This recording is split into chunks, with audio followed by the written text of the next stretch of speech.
বাজনা নয়। আমরা যদি গান শুনে সুখ বোধ করতে চাই তাহলে সেটা কীর্তন আসর করার দরকার নেই।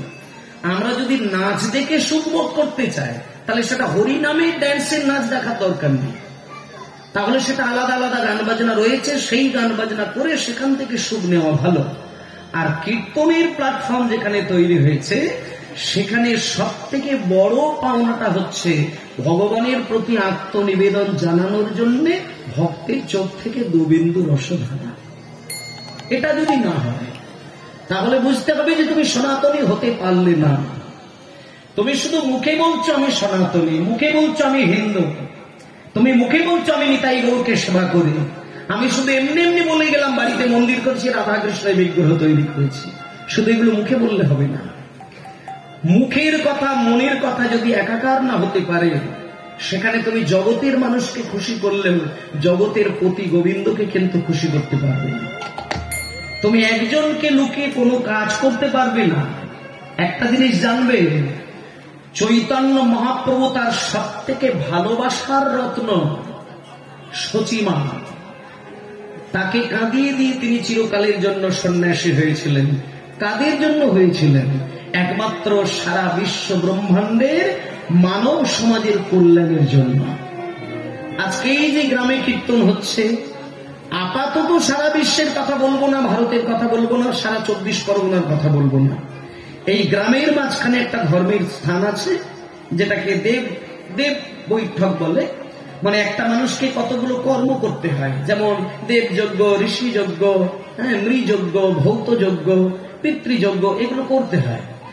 তেমন এই যে আজকে কীর্তনটা হচ্ছে এটা হচ্ছে দেব যজ্ঞের একটি ভালো জায়গা, এবং এটা গ্রামেও করতে হয় এবং নিত্যদিন নিজের বাড়িতেও করতে হয়।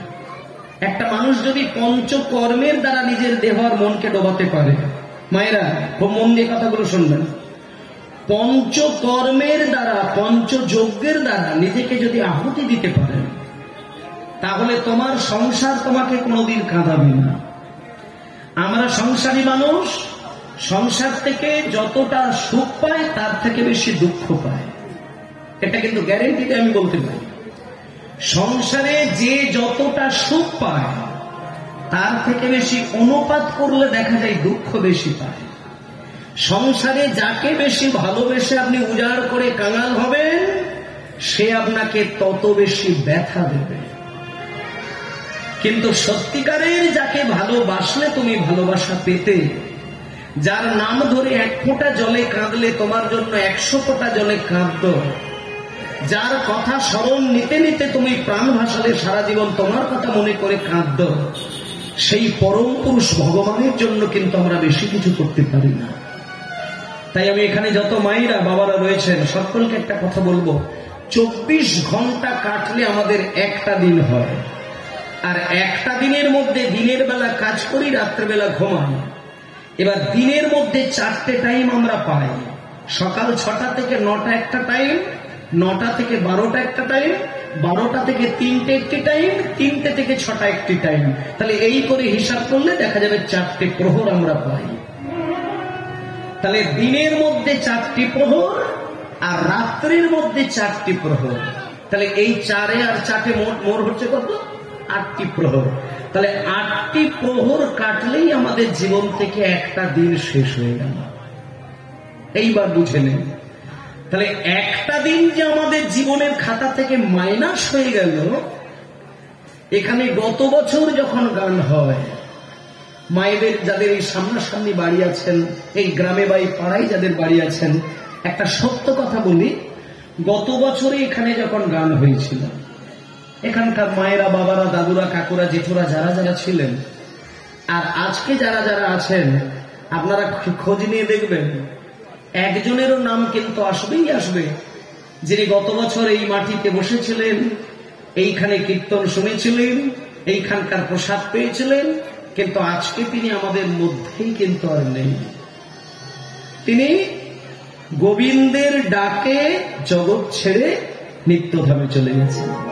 তাহলে এইখান থেকে আপনি বিচার করে দেখুন, আজকে আপনারা বসে আছেন, আমি দাঁড়িয়ে কীর্তন গাইছি, মাঝখানে আবারও একটা বছর কাটবে, তাহলে 1 বছর পরে কীর্তন কিন্তু বন্ধ হবে না, কীর্তন হবে, যার হোক না যার হোক হাত ধরে কীর্তন কিন্তু হবেই।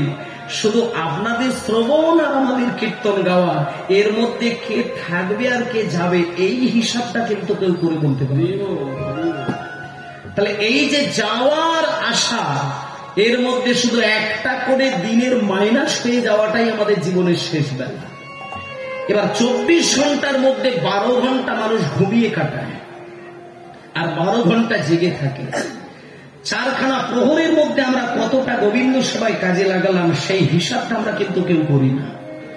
কিন্তু একটুখানি এই জায়গাটা দেখতে হবে মেয়েরা, যে আমি যে জন্ম নিয়েছি মানুষ হয়ে, আমি যে রক্ত মাংস হাড়ের একটা খাঁচা তৈরি করেছে ভগবান আমাকে, যার ভেতরে মন রূপী আত্মাটা পেয়েছি বলে আমি হাত পা নেড়ে কথা বলছি, তাহলে আমার কাজ কি শুধু ভালো ভালো খাবার খাওয়া আর ঘুমানো?